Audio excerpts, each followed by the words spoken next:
Children that do have speech, language and communication needs are very good at finding their own strategies, finding ways around dealing with things. I think they're very resilient because it's a long, hard day if you're finding it very difficult and very challenging and not understanding what's happening. So I think they've got a lot of resolve. Alfie has got a really great memory and he's always enjoying working on things that he's familiar with. Do anything else at break time? Hot food. You go to coffee club? And what do you have to drink? Hot chocolate. Make a hot chocolate. Is it good? Yeah? And is that everything? Do you ever go outside? Too cold. It's too cold, you're right. This morning I was supporting Cameron in an ICT lesson which was planned by the teacher. The plan was then given to me to help support him, so she basically led the lesson. I just had to keep him on task, keeping him focused, making sure that he understood exactly what he was doing. We had the microphone to help him to speak into the computer because he struggles with the writing and the spelling and the language side of it.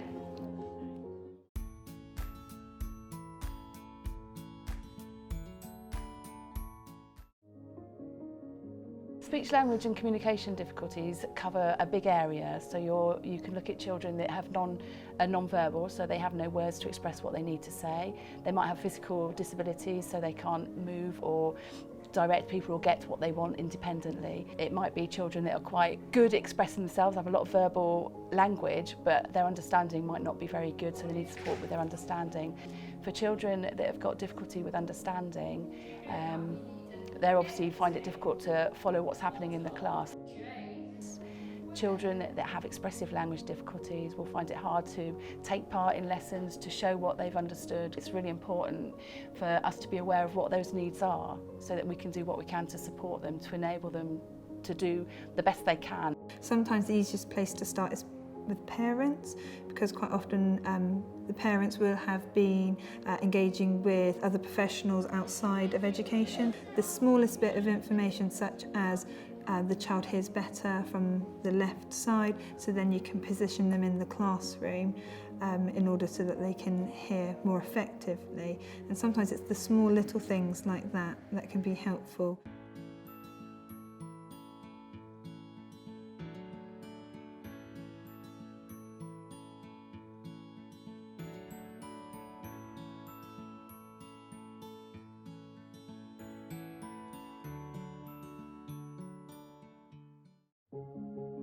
At Tourview, we use a total communication approach to providing education for our students. We're using visual timetables, we're using now next boards, so lots of visual strategies. So we'll use PECS, which is a picture exchange communication system, to enable non-verbal children to make a request for something that they really want.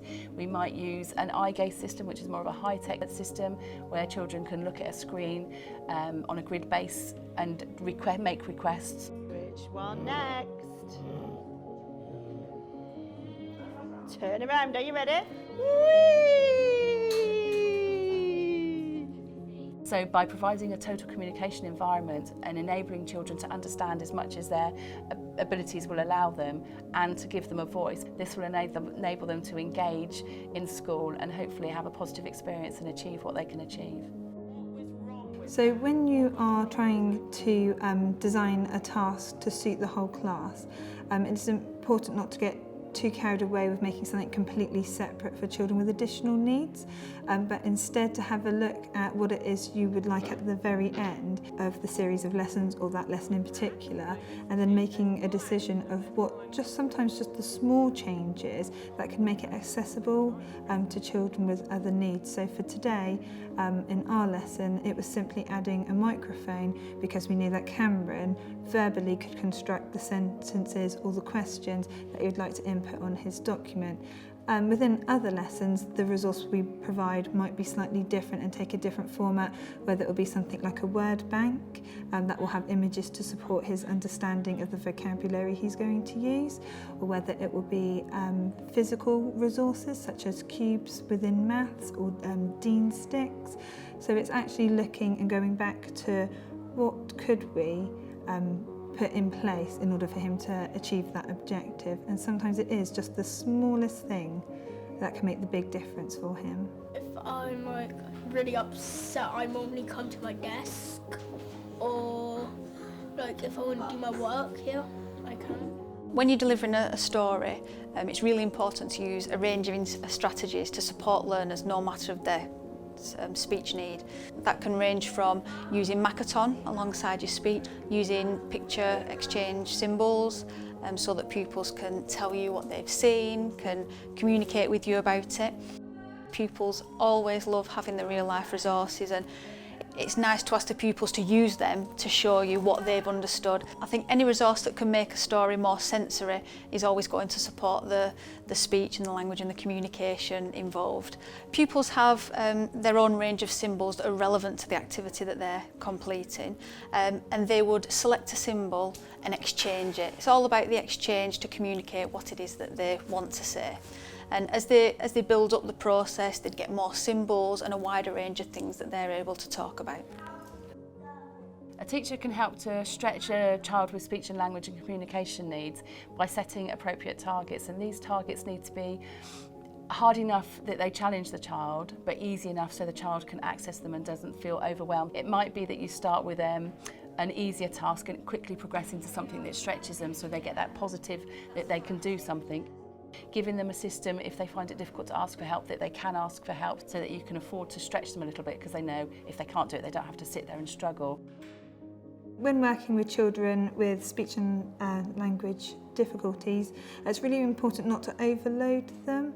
Sometimes with the greatest intentions, by providing them with too many sheets, too many word banks, laminated card, alphabet cards, and they end up having a table that's full of resources, which some of them they might be able to access, but actually altogether it's just too overwhelming, and then the child just becomes confused or disengaged with what's happening in the lesson, and having that feeling returning of perhaps maybe they can't achieve or they can't do it, and then it then becomes a negative experience. I think it's choosing one resource or one thing that you know is going to work well with that child, and then trialling that, and then if it isn't working, having a backup plan. Giving them something that I think they will be able to achieve, but actually if it's not quite working, knowing that I've got something else I can provide with just a small tweak. Then can also work the other way, that actually if they're handling it really well, can then give them something more challenging. There are a whole range of strategies that a new teacher could use to support a learner with difficulties, and I think one that's particularly useful is effective questioning, and using questioning can cover a whole range of levels. So it can be on a very basic concrete level at the beginning, but it can also be brought to really challenge pupils as well and draw out that understanding that they've taken. When you leave school, when you've finished and you've gone to FE and then school's finished and you need to leave, what do you want to be? Job. You want to get a job? What job do you want At to work. So you want to do some art? You want to Dance be an artist? teacher. A dance teacher, fantastic. They might not have the physical skills to communicate with somebody. They might not have the confidence to do so because of that problem that's there. If we're able to provide them with the right strategies to be able to talk to other people and socialise and learn skills like eye contact, that will give them an all-round more positive experience. When I'm talking to Cameron, I would keep my sentences short, keep instructions one at a time, think about the vocabulary that he may be using. If a child with speech, language and communication needs is displaying challenging behaviour in the class, it's really important to know communicative strengths of that child and also the areas of need, so knowing what that child finds difficult. Making sure that what you're asking that child to do is within their capabilities. If that child struggles to engage in all lessons, you might need to set up a system of a little bit of work and a reward sort of system, and then gradually build up the time they work gets longer and longer and the reward time gets reduced, just to try and get them engaged in the lesson. It's really important to have a good relationship with your learning support assistant, going to them with your plan in advance and the resources, and having a discussion about what you both think is going to work with the child in question.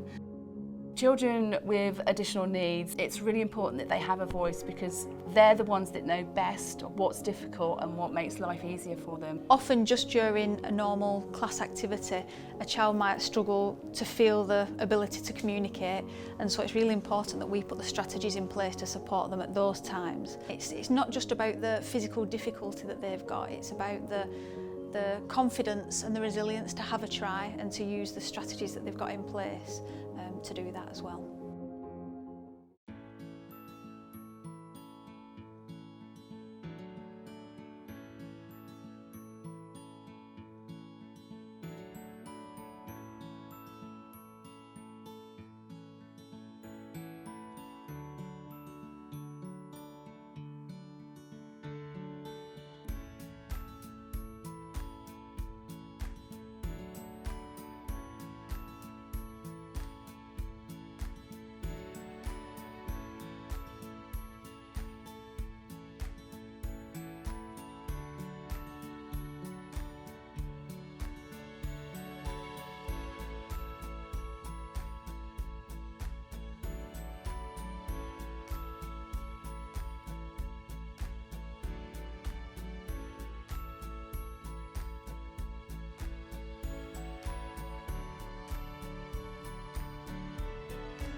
There are websites that schools can visit which will give some basic information on communication. Aphasic is one website that you might go to look at some communication. Colourful semantics is an approach we use to support expressive language. It doesn't really matter how long you've been teaching, the Senko is such a vital role within the school and a person to go to for any advice that you need regarding a child.